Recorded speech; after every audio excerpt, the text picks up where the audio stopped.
कल चुनाव आयुक्त ज्ञानेश कुमार जी की बात को सुन के लगा कि उनका नाम दरअसल अज्ञानेश कुमार होना चाहिए। अज्ञानता की बातें की उन्होंने। या तो वो मूर्ख हैं या जानबूझ के मूर्ख बन रहे हैं, या वो हम लोगों को मूर्ख समझते हैं।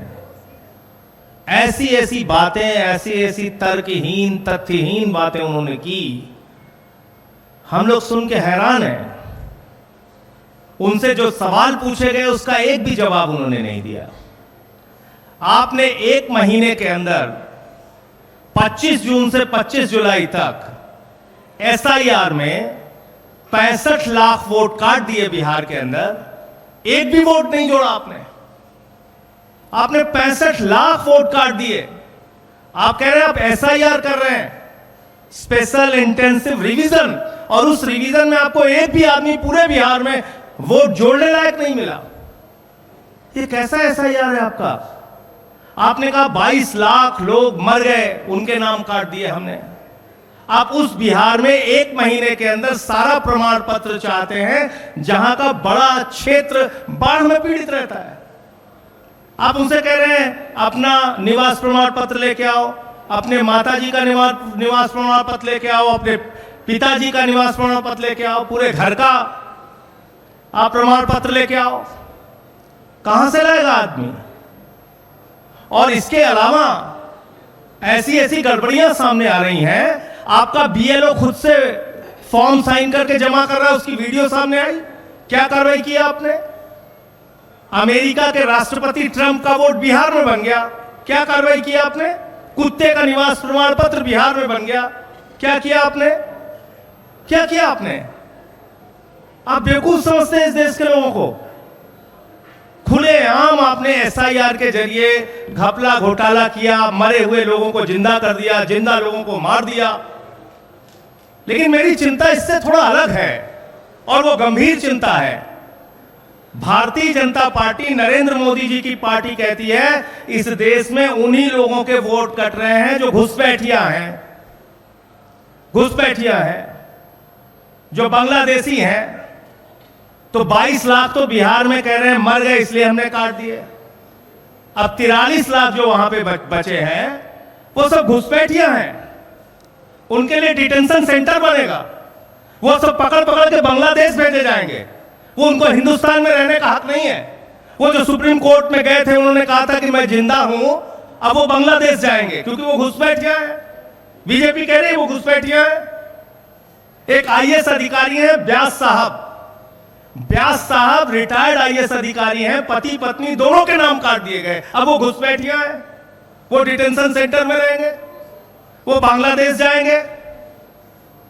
आप देश को आपने तमाशा बना रखा है। आप कह रहे हैं चुनाव आयोग को वोट चोर कहना संविधान के खिलाफ है, वोट चोरी करना संविधान के मुताबिक है। वाह भैया, वोट चोर कहना संविधान के खिलाफ है, वोट चोरी करना संविधान के मुताबिक है, वोटर लिस्ट में भ्रष्टाचार करना संविधान के मुताबिक है। आप कहते हैं शिकायत नहीं की गई आपको। मैं दिल्ली का उदाहरण बताता हूं। दिल्ली में केंद्रीय मंत्रियों के घर पे 33 वोट बने, 25 वोट बने, 22 वोट बने, सांसदों के घर में 15 वोट बने। मैं खुद केजरीवाल जी के नेतृत्व में जाके शिकायत हमने लिखित रूप से दे के आए थे हम लोग। कोई कार्रवाई आपने नहीं किया।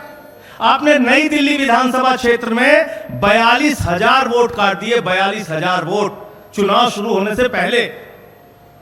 14 विधानसभाओं में भारतीय जनता पार्टी के कार्यकर्ताओं ने हजारों वोट कटवाने की एप्लीकेशन दी। ये सारी लिखित शिकायत, मिल के शिकायत, अनुरोध करके शिकायत, बार बार कह के शिकायत हम लोगों ने चुनाव आयोग में जाकर की। आज तक कोई कार्रवाई आपने नहीं किया।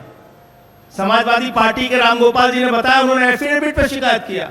महाराष्ट्र के अरविंद सावंत भाई ने बताया, और तमाम लोग, बंगाल में ममता जी ने बताया कि कैसे आपने फ्रॉड किया वहां पे। लेकिन आप कोई कार्रवाई नहीं करते। फिर कह रहे हैं कल की प्रेस कॉन्फ्रेंस से ज्यादा तो मुझे हंसी परसों का उनका चिट्ठी देख के आई।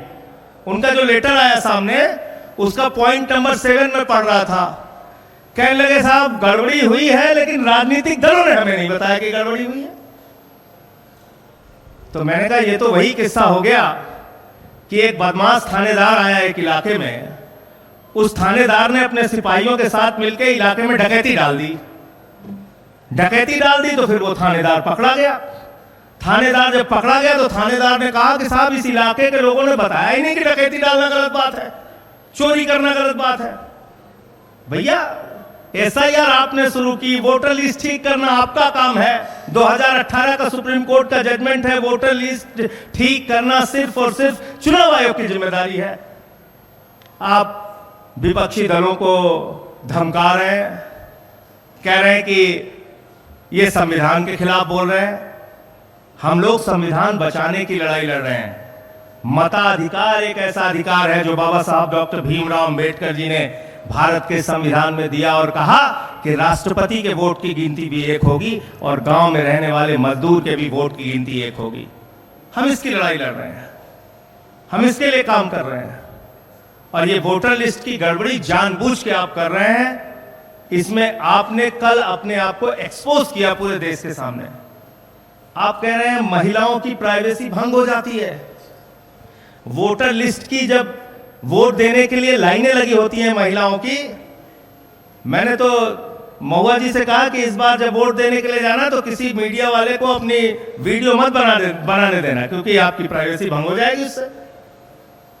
भाई बताइए, आप पूरे देश का चुनाव दिखाते हैं, कश्मीर से लेकर कन्याकुमारी तक महिलाएं लाइन में लगी हैं वो आप दिखाते हैं, उनका इंटरव्यू आप लेते हैं वो आप दिखाते हैं। 45 दिन तक आपके खुद के नियम में आज भी लिखा हुआ है कि आप सीसीटीवी फुटेज देंगे तब प्राइवेसी भंग नहीं होगी।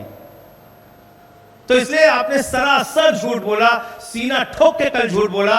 चुनाव आयोग ने कल पूरे देश को यह बताने का काम किया कि वास्तव में उन्होंने भारतीय जनता पार्टी के साथ मिलकर चुनावी घोटाला किया है और चुनाव को प्रभावित करने का काम कई राज्यों में किया है। वही खेल आप बिहार में करने जा रहे हैं। दिल्ली में आपने खुलेआम ये सारा काम किया है।